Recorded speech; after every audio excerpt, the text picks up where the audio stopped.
Haydi gidin. Hürsünüz.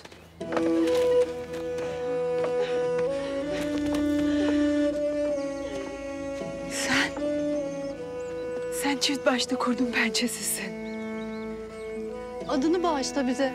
Çocuklarımıza adını koyalım. Adıma gerek yok. Çocuklarınıza çift başlı kurdu anlatın yeter.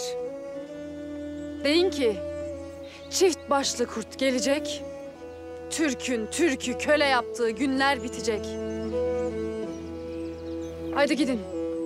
Başka bir Türk eline varın. Yüzümü de demeyin kimseye. Ama önce şu sandığı alın. Altın var herhalde ama yine de bir bakalım.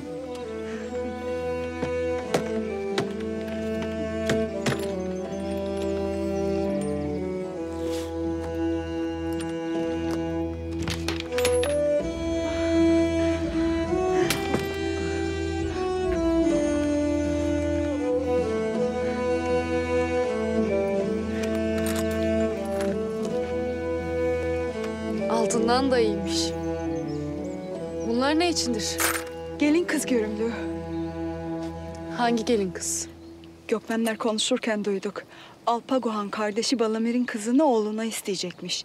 İşte bu sandıklarla biz de Batı Gökkanlığı'na armağanıydık. Hangi oğluna ister ki kızı? Eksik Tegin var ya, hani eli tutmaz, ayağı gitmez, aklı ermez Tegin. İşte ona isterler.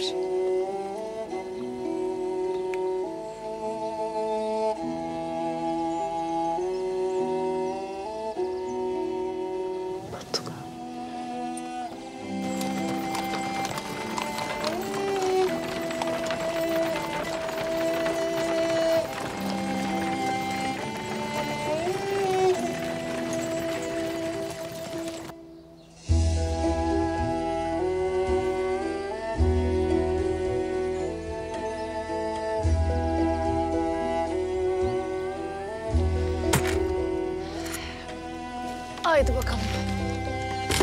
Alın sandığı. Arabada sizindir. Hadi.